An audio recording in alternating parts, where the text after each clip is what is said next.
behind me, and I just want to make sure that you guys can all see the breathtaking view of Moroni. It was a little cloudy, but now the sun's hitting us. And this is where I received first presidential approval to have my endowment early, which is really, really, really a special gift. So I really want to answer your questions. I want you to, feel free to ask me anything. My life is an open book. So let me give you some background information on myself, because a lot of you may not know who I am. So my name is Dennis Schleicher. I am coming to you from Glastonbury, Connecticut, but I am a devotional speaker with the church, and I travel the world, and I love sharing our gospel. And having received first presidential approval to have my endowment right behind me is special. And I carry my Temple Recommend card in my wallet at all times.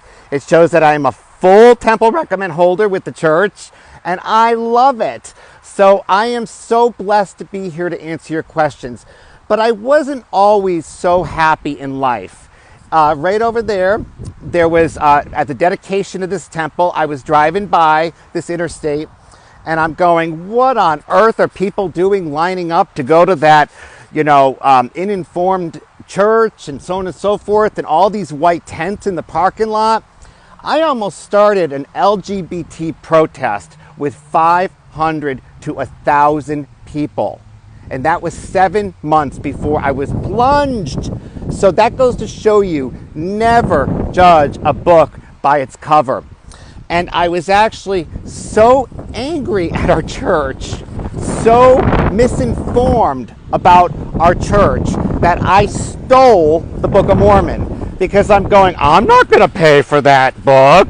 They don't love and accept everybody. And I couldn't be further from the truth. I was welcomed with open arms. I was asked by a general authority to write my conversion story. And I'll get into that in a little bit. So let me back up. So this was in 2017, November 2016, this temple was dedicated.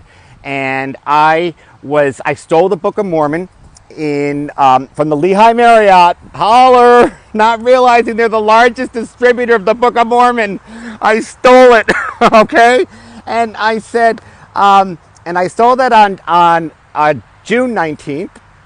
I returned from Palmyra, New York on July 19th, and the sister missionaries, Sister Esplin and Sister Tomlinson, were serving in Glastonbury, Connecticut, and they were so down and so like we lost all of our investigators. We lost all of our friends we were teaching. We have nobody coming to church. We're not teaching any lessons. So just before they closed their prayer, they said, send us a walk-in.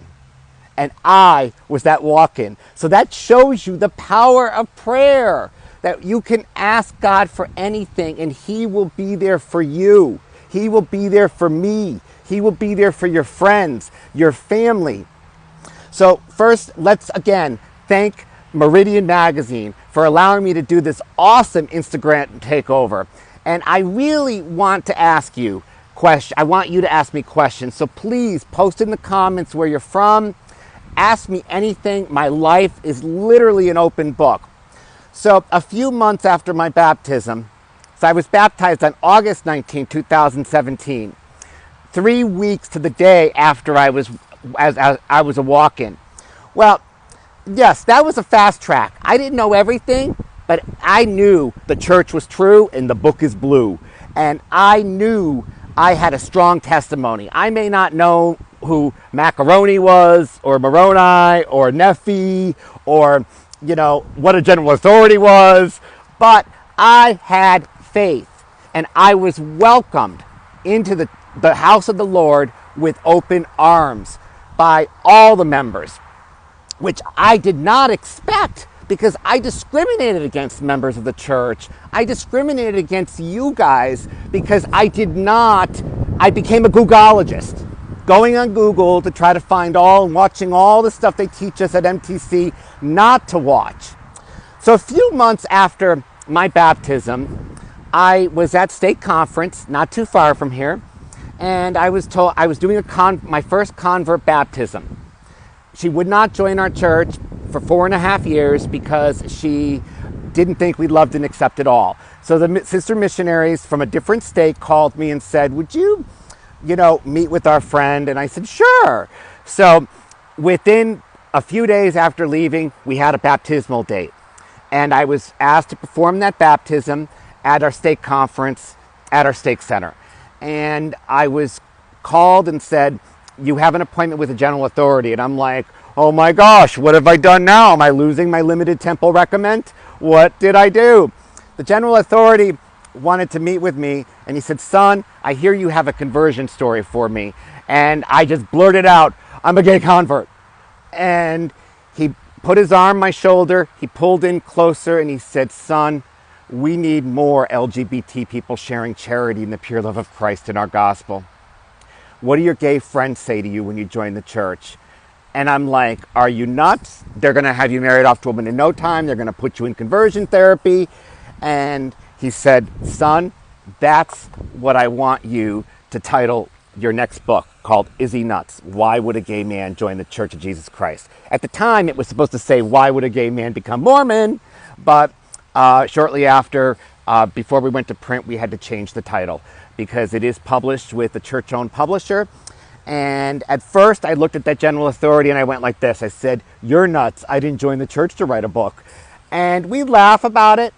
But to make a long story short, it took me months of denial. I had stake presidents, I had mission presidents saying, you need to do this. You need to share your transformative journey. And I just looked at them and went, no, no, no, no, no. And so I ignored those promptings. So if anything, I've learned never ignore the promptings from the Holy Ghost or the Spirit. And it has changed my life. So in 2019, when my book came out, I drove across country. I drove to Utah, and I was out there for 4.5 months. I didn't have to pay for one hotel room because I stayed with returning missionary parents. I stayed with families. I was doing devotionals all over Utah and Idaho, Colorado, driving like crazy in my car, all on faith. And I found that 50% of the people who attended my devotionals and firesides at stake centers were inactive. And the mission presidents reported a 20% increase of inactive members returning to our gospel. And that was just mind-blowing to me. And I'm going, holy cows, this is not what I signed up for when I joined the church, but he had a different plan for me. And I trust in that. And I know I was not on Instagram until after I joined the church. So I made a promise to God, I will always use my social media to edify Him, to edify God. So the message I want to leave with you, I'm going to go on twice today. This is my first time going live for Meridian Magazine. Huge thank you and a huge shout out. And I will save this as IGTV so you can share it with your friends and family or Bishop Rick or Stake Presidency or whoever. And I encourage you to follow me on Instagram. It's Dennis Schleicher. And I will answer any of your questions. I fervently pray before I do each and every post. I serve with missionaries all over the world, which is a beautiful, beautiful opportunity. I do zone conferences. I'm going to be speaking at MTC this week about how to teach LGBT loved ones and family, or family that have LGBT members. And that is a huge, huge blessing. I'm also going to go on tonight and I'm going to go live. And I'm going to do pretty much the same thing, but I really want to answer your questions. So please post questions in the comments. I make sure I reply to each and every one of your DMs. All of them. It's imperative. So let's share some fun statistics here. So yes, I stole the Book of Mormon, but I also color code the Book of Mormon, and I love using things to color code it. And I will explain later, or I'll share a post of what each color means.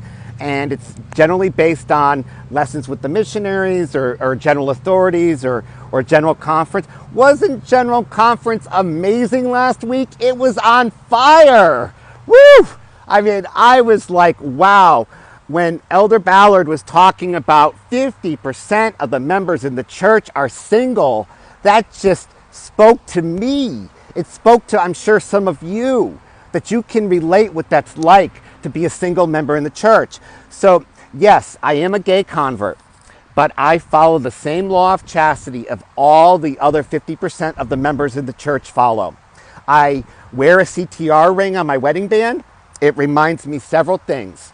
Choose the right. It reminds me that I am a current temple recommend holder. And it also reminds me, choose to remember. Choose to remember him. Choose to remember God. Choose to remember Christ in his atonement. And he gave his life for us, so that we could have, I mean, that is so powerful. And so now I cannot imagine living without this gospel, because this gospel has changed my life. And I share it with people around the world, and I get nothing but greater joy serving with missionaries. I just had a baptism in Catalina Island. I had one in Denmark in September with a gentleman who's gay. And so, yes, you can be gay and a member of the church. You just have to follow the commandments, and you just have to follow the same law of chastity that all of our single brothers and sisters follow. So before I end this, I'm going to take you around the temple, and I just want to show you something, but the sun's a little angling, so I apologize for that. And so right there is the interstate that I literally was like going to start the protest. And as we walk up to the temple doors, I can see, oh, I just get emotional being here. Holiness to the Lord, the house of the Lord. And this is the entrance. And on the other side is the baptistry, where we do, anybody who's a non-member, we do proxy baptisms and confirmation for our ancestors. And we say, return with honor. We bring honor to our ancestors, which is really cool. And my favorite person's right up there, Moroni, or as I used to call him, macaroni, because I couldn't pronounce it. And then, because of the way the sun is, I'm not sure if you're going to be able to see this, but our temple president lives in the back here with his wife, and they're just doing all the flowers now.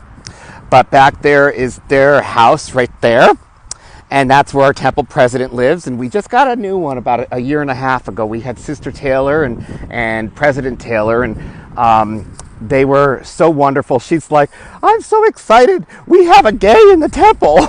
She was so cute. I love her. I just think she's awesome. So, and you know what? I'm just going to run around back here and see if I can run into anybody I know. You never know on these live things. They don't even know I'm here doing live because I called. We're still in phase 2.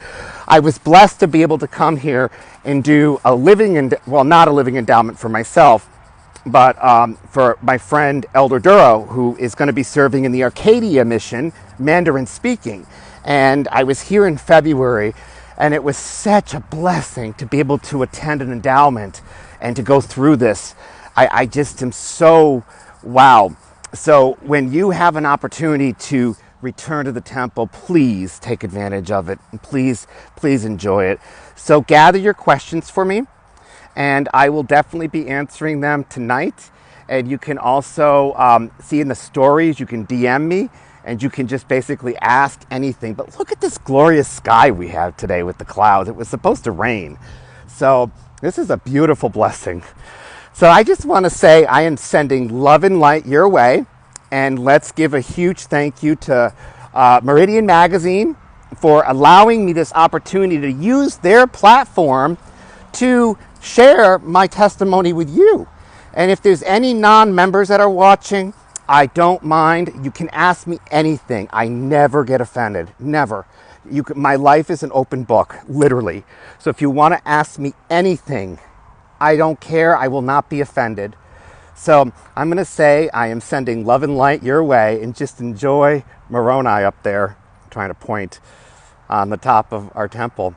I love you guys. And remember, God loves you.